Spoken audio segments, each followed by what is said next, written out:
history of White Mountain National Forest begins with colonization in New England. European settlers displaced the Pennacock and Abenaki indigenous groups in the Northeast through diseased and forced deposition to create agricultural areas. The state owned White Mountain land until 1867, when the legislature sold the state's holdings to logging companies.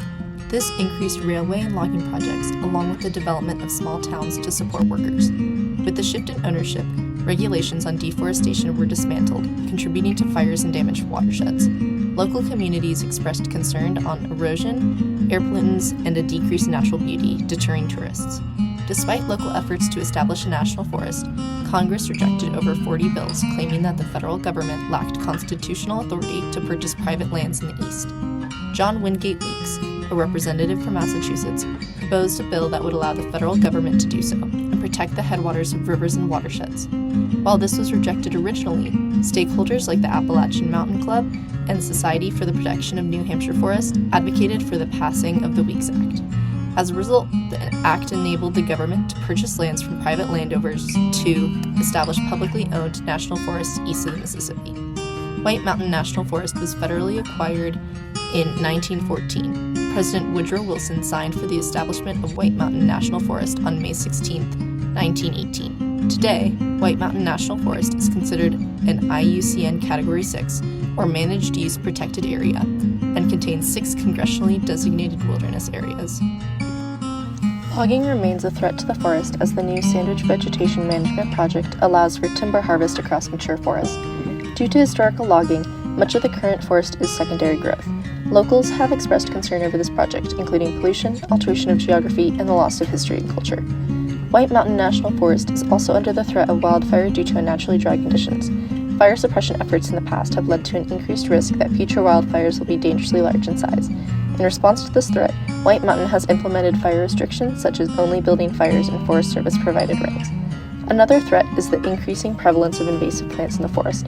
Invasive species outcompete native species and lead to a loss of biodiversity, while also reducing scenic value for visitors. Construction acts as an indirect threat, as it is suspected that invasive plants have been transported into the forest through gravel used for construction projects. Management plans for invasive species include the early detection network and identification of contaminated gravel sources before they are used in the forest. Visitors must also follow no-trace policies. While logging, wildfires, and non-native species are some of the main environmental problems affecting White Mountain National Forest, over-tourism is a big societal challenge and requires direct management. Currently, White Mountain National Forest is one of the most visited federal lands in the country for tourism. With well over 1.7 million visitors annually, it's within a day's drive from major cities, making it an accessible destination. The Forest Service is mandated to maintain water quality, wildlife, and timber as its top priority. However, it is a challenge to balance tourism and the protection of natural resources. Increased visitation brings significant concerns like traffic in the park and unsustainable tourism. Monitoring procedures identify trending over-tourism threats, track effectiveness of current programs, and provide approaches to adaptive planning. In the 2022 evaluation report, when visitors were asked about undesirable conditions, overcrowding was ranked the highest. With an increase in unsustainable tourism, the report encouraged looking at ways to address crowding and conflict. One suggestion was to decrease monitoring intervals from 10 to 5 years to monitoring social issues. Today, parking accessibility has been hindered due to over-tourism. Popular trailheads and scenic stops often have full parking lots early in the day, pushing visitors to park along road shoulders, or even worse, in sensitive areas like the alpine zones. This not only damages fragile ecosystems, but also creates safety risks for visitors. Underlying causes such as population growth and the value of vehicles have created a need for more car-centric infrastructures, which causes the direct tourism threats within the forest. Congestion is prominent as the development of major highways such as Interstate 93 acts as an indirect threat, carrying everyday local traffic as well as tourists. During peak times, this mix leads to severe traffic backups, especially on weekends and holidays. For those who want to visit the forest without a car, options are limited. While there are few shuttle services, these systems are poorly coordinated and usually full. The lack of public transportation makes the forest primarily accessible only by vehicle. This leads to increased air pollution from cars, resource degradation, and a decline in overall visitor experience. Now, long wait times, crowded trails, and unauthorized parking are a regular part of the peak season visits. Small development decisions over time, including roadway expansion, increasing parking, and prioritization of cars, have shifted the nature of values in the protected area. The National Forest is more concerned with being able to have enough parking and roads to support the number of vehicles. Furthermore, the highways are designed to be used by everyone, not just visitors coming in to enjoy the benefits of the national forest. The forest is prioritizing visitation rather than the conservation efforts. Social media has also played a role in promoting overcrowding. Viral posts of specific hikes or viewpoints draw thousands to the same location, causing congestion and environmental stress. While social media in many ways supports the value of preservation in the forest, it still encourages tourism for aesthetics rather than ecological restoration. The perception of White Mountain National Forest expressed online and over-tourism has masked the true extent of environmental change. As a result, this has contributed to a shifting baseline syndrome. Before colonization in New England, the forest was made up of dense old forests and plentiful biodiversity. However, the forest was decimated by logging efforts, altering the geography of the land we know today. Consequently, this has shifted the current generation's view on what is classified as a lushful forest. While social media fawns over White Mountain National Forest beauty today, their views lack understanding behind historical degradation of the land. This perception hinders conservation efforts as the public is less likely to advocate for restoration when the land is deemed attractive as it is. To combat generational amnesia, it is vital to educate younger generations on the history of degradation and emphasize environmental change. In doing so, the community will be more aware and more willing to help combat further loss of biodiversity. So what can be done to preserve the value of conservation and limit over-tourism? White Mountain National Forest Land and Resource Management Plan aims to provide a range of recreational opportunities while also preventing the intrusion on natural features of the land. The objective is to minimize backcountry development and preserve high and low use areas.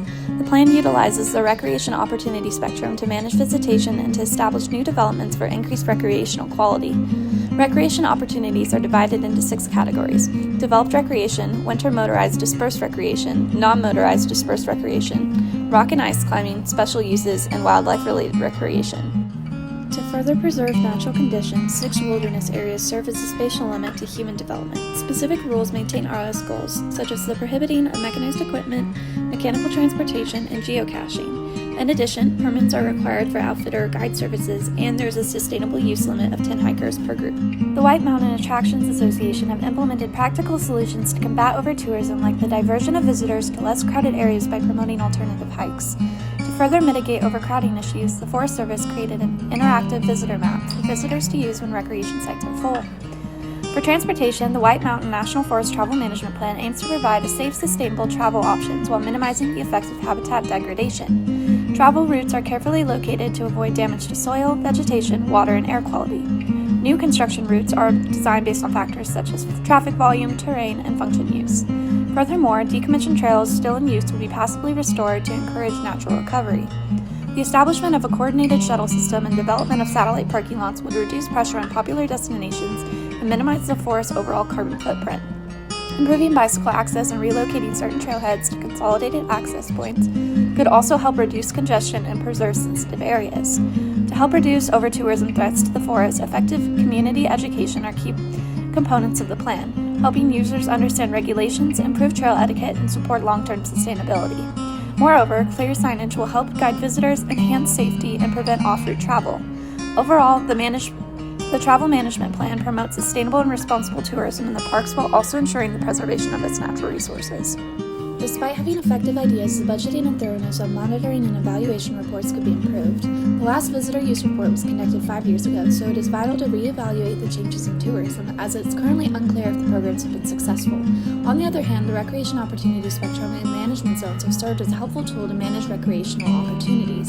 Ultimately, White Mountain National Forest will continue to be a beloved destination, but its long-term health depends on transportation planning and sustainable visitor management. By investing and implementing these strategies, we can protect the forest's beauty and ensure a better experience for everyone now and in the future.